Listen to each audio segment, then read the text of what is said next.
Me Kumari Sakshi Sudhakar Gawali, Sojar college of pharmacy, B pharmacy third इयरची विद्यार्थिनी आणि आज आपल्यासमोर विषय सादर करीत आहे महिला सबलीकरणामध्ये असणाऱ्या डॉक्टर बाबासाहेब आंबेडकर यांचं कार्य किंवा योगदान। चला तर मित्रांनो सुरुवात करूया। विश्वभूषण भारतरत्न महामानव बोधिसत्व परमपूज्य भारतीय राज्यघटनेचे शिल्पकार डॉक्टर बाबासाहेब तथा भीमराव रामजी आंबेडकर, महाकारुणी तथागत भगवान गौतम बुद्ध, छत्रपती शिवाजी महाराज, छत्रपती संभाजी महाराज, माता रमाई, माता भीमाई, लोकशाहीर अण्णाभाऊ साठे, अहिल्याबाई होळकर या सर्व महामानवांच्या विचारांना आणि कार्यांना मी वंदन करते आणि मी माझ्या भाषणात सुरुवात करते। अगोदर एक महिला ओळखली जायची ती फक्त आपल्या पतीच्या, नवऱ्याच्या किंवा मुलाच्या नावाने। त्याच्या नावापुढे लागायचं, लग्न झालं नसेल तर कुमारी लागायचं, लग्न झालं असेल तर सौभाग्यवती लागायचं, लग्न झालं असेल आणि नवरा मेला असेल तर विधवा म्हणून श्रीमती लागायचं। पण आज एका महिलेच्या नावापुढे लागतंय डॉक्टर, वकील, शिक्षिका, प्राध्यापिका, राष्ट्रपती, मुख्यमंत्री। महिला या अशा अनेक पदांवर पोहोचल्यात किंवा आपलं अस्तित्व निर्माण करतायत। या सगळ्याचं श्रेय जातं फक्त आणि फक्त डॉक्टर बाबासाहेब आंबेडकर यांना किंवा त्यांच्या संविधानाला। आपण बघूया की कलम 14(1) मध्ये काय सांगितलं। कलम 14(1) मध्ये सर्वांना समान संरक्षण। सर्वांना समान संरक्षण म्हणजे काय? अगोदर महिलांना संरक्षण नव्हतं, पण कलम 14(1) च्या अंतर्गत महिला आणि पुरुषांना समान संरक्षण देण्याचं कलम 14 मध्ये नमूद केलं आहे। कलम 15(1) मध्ये आपल्याला समानतेचा अधिकार सांगितला आहे। समानतेचा अधिकार म्हणजे काय? धर्म, लिंग, जात, वंश या बाबींवरून भेदभाव करू नये। या बाबींवरून भेदभाव न करता सर्व नागरिक समान आहेत, हे म्हणजे कलम 15(1) च्या अंतर्गत आपल्याला समानतेच्या अधिकारात सांगितलं आहे। कलम 15(3) कलम 15(3) मध्ये महिला आणि बालकांसाठी विशेष तरतूद करण्यात आली आहे। महिला आणि बालकांसाठी केली गेलेली विशेष तरतूद म्हणजे काय?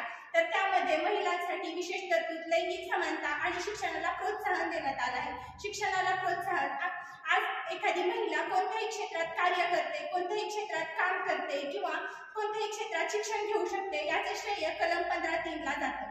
कलम 15(3) यानंतर आपण बघणार आहोत की कलम 16(1). कलम 16(1) मध्ये सर्वांना रोजगाराची समान संधी। एखादी व्यक्ती जर एखादं कार्य करण्यासाठी पात्र असेल तर त्या व्यक्तीला ते काम करायला मिळालंच पाहिजे, हे कलम 16(1) मध्ये सांगितलं। म्हणजे सर्वांना रोजगाराची समान संधी या कायद्याअंतर्गत आपण बघितलं। कलम 39(ड). कलम 39(ड) मध्ये समान काम समान वेतन कायदा हा नमूद केला गेला आहे। कलम 39(ड) मध्ये समान काम समान वेतन कायदा म्हणजे एखादा पुरुष जर एखादं काम करत असेल तर त्या पुरुषाला त्या कायद्यानुसार वेतन जास्त असणार नाही, किंवा जर एखादी स्त्री तिथे काम करत असेल तर त्या स्त्रीला वेतन कमी किंवा जास्त असणार नाही। आपण एक समान काम समान वेतन कायदा बघितला, यामध्ये सगळ्यांना एखाद्या कामाबद्दल समान मोबदला मिळाला जातो। आपण बघणार आहोत कलम 42। कलम 42 मध्ये गरोदरपणात स्त्रियांना रजेची तरतूद करण्यात आली आहे। गरोदरपणात स्त्रियांना रजेची तरतूद आपल्या बाळाची काळजी करण्यासाठी किंवा स्वतःला आराम मिळावा यासाठी करण्यात आली आहे। डॉक्टर बाबासाहेब आंबेडकरांनी 2 वर्ष 11 महिने 18 दिवस संविधानावर मेहनत घेतली, तसेच त्यांनी 4 वर्ष 1 महिना 26 दिवस हे हिंदू कोड बिलवर मेहनत घेतली।